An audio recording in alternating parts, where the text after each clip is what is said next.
ఆచి chicken masala. RTC కార్మికుల సమస్యల పరిష్కారానికి హామీ ఇచ్చిన ప్రభుత్వం వాటిని అమలు చేసే దిశగా కీలక కసరత్తు ప్రారంభించింది. ఇందులో భాగంగా ఇవాళ ఆర్టీసీ సంఘాలతో మంత్రి పొన్నం ప్రభాకర్ సమావేశమయ్యారు. మినిస్టర్ క్వార్టర్స్ లో జరిగిన ఈ సమావేశంలో ఆర్టీసీ ప్రభుత్వంలో విలీనం, కార్మిక సంఘాల ఎన్నికలు తదితర అంశాలపై చర్చించారు. కాగా ఆర్టీసీని విలీనం చేయడంతో పాటు తమ సమస్యలను పరిష్కరించాలనే డిమాండ్తో గత నెలలో ఆర్టీసీ జేఏసీ బంద్ చేపట్టిన సంగతి తెలిసిందే. ఈ నేపథ్యంలో మే 1వ తేదీన ఆర్టీసీ యూనియన్ నేతలు ముఖ్యమంత్రి రేవంత్ రెడ్డితో భేటీ అయ్యారు. ఈ సమావేశంలో యూనియన్లకు ఎన్నికలు కావాలా లేదా ప్రభుత్వంతో విలీనమా తేల్చుకోవాలంటూ అటు సీఎం జేఏసీ నేతలకు ఆఫర్ ఇచ్చారు. ఆఫర్ రూపంలో చెప్పాలని ఆదేశించగా అదే సమయంలో మరో ఆలోచన లేకుండా విలీనమే చేయాలని యూనియన్లు కావాలనే డిమాండ్ను వదులుకుంటున్నాయని ముక్త కంఠంతో నేతలు సమ్మతి తెలిపారు. అయితే రవాణా శాఖ మంత్రి దృష్టికి తెస్తే ఆ ప్రక్రియ మొదలవుతుందని, అందరూ సమ్మతించిందే జరుగుతుందని సీఎం ఈ సమావేశంలో స్పష్టం చేశారు. ఈ క్రమంలో ఇవాళ మంత్రి పొన్నం ప్రభాకర్ ఆర్టీసీ నేతల భేటీ ప్రాధాన్యత సంతరించుకుంది.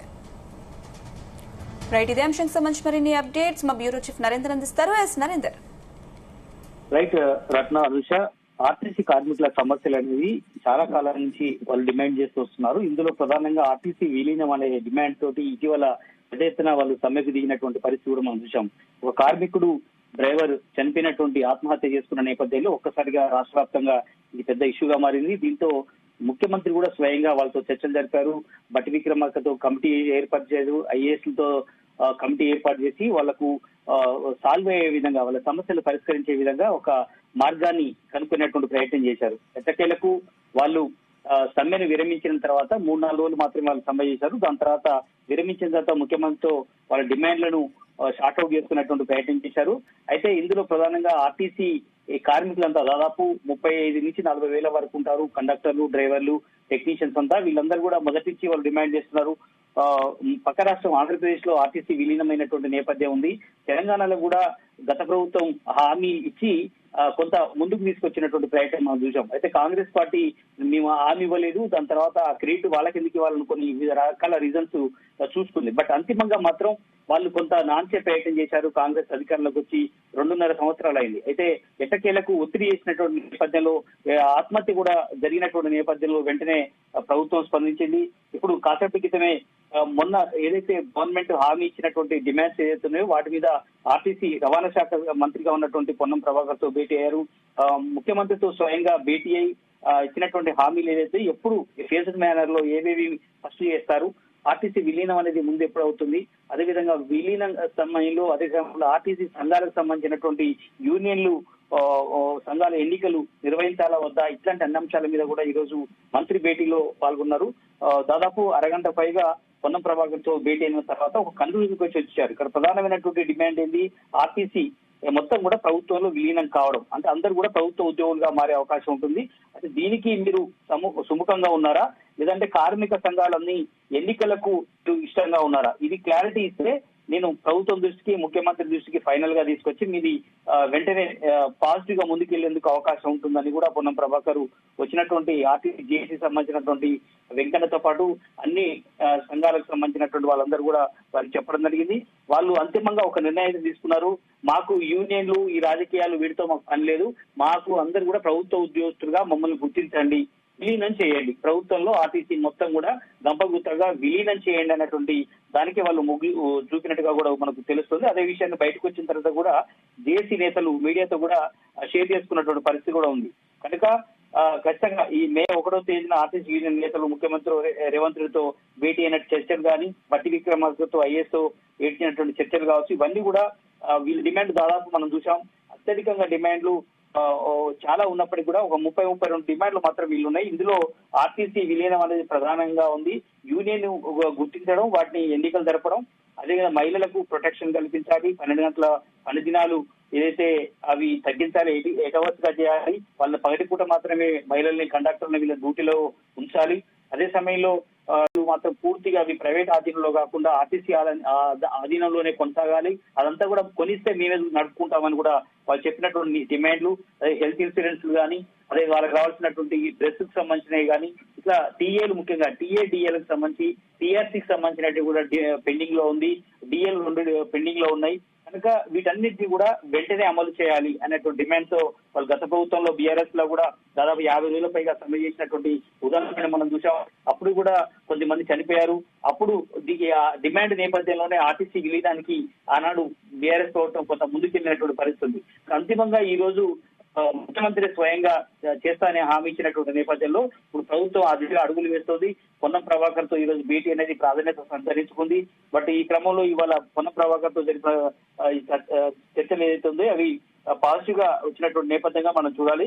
బట్ అంతిమంగా మాత్రం ఇక ఆప్షన్ ఇచ్చినటువంటి నేపథ్యంలో ఆప్షన్ లో ప్రభుత్వ విలీనానికే మొగ్గు చూపినటువంటి నేపథ్యంలో ఇక అంతిమంగా ఒక్కొక్కటి మొదటి 3-4 నెలల్లో ఈ ఫస్ట్ విలీనానికి సంబంధించినటువంటి ప్రక్రియ మొదలు పెట్టాలనేటువంటి ఆలోచన రాష్ట్ర ప్రభుత్వం ఉంది.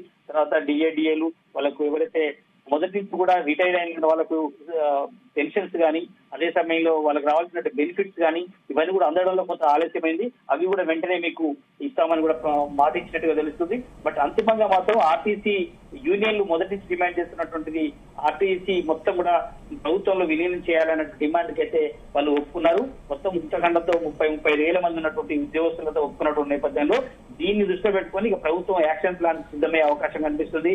ఇక నేరుగా పొన్నం ప్రభాకర్, ఆర్టీసీ ఎంపీ నాగిరెడ్డి, అదేవిధంగా ప్రిన్సిపల్ సెక్రటరీ, సిఎస్, ముఖ్యమంత్రి వీళ్ళంతా కూర్చొని ఫైనల్ గా వీళ్ళు ఎవరికి ఎప్పుడెప్పుడు చేయాలి, ఏది అత్యవసరంగా చేయాలి అన్నటువంటి ఆలోచన చేసే అవకాశం అయితే కనిపిస్తుంది.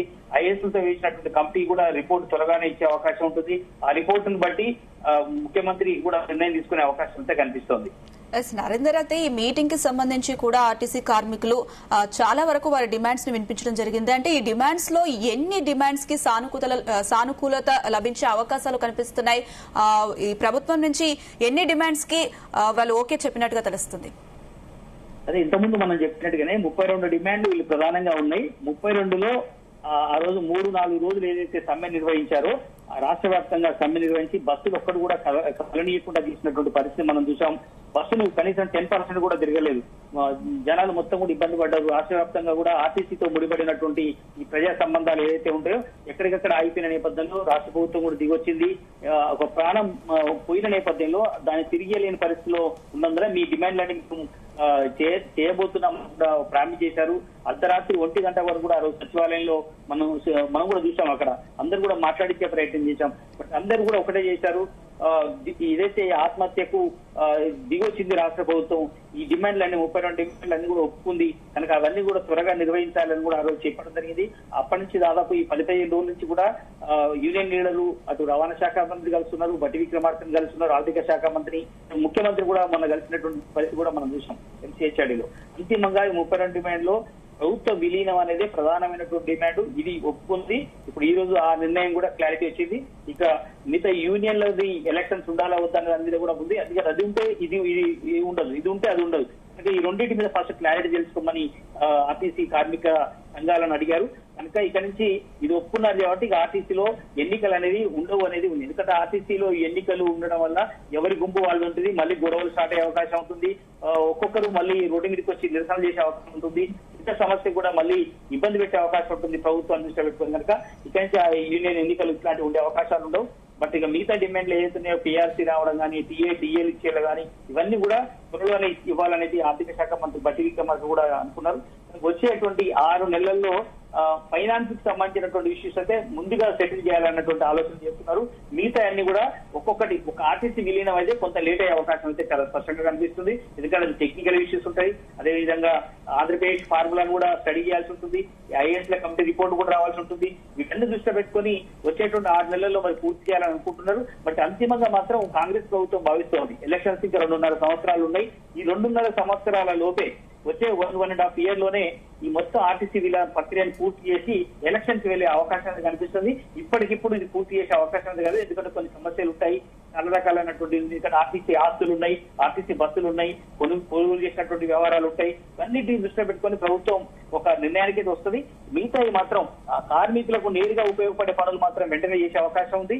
ఆర్టీసీ విలీన ప్రక్రియ కొంత ఆలస్యం అయినప్పటికీ కూడా చేస్తామనేటువంటి మాట అయితే రాష్ట్ర ప్రభుత్వం ఇచ్చింది. Right Narender, thank you.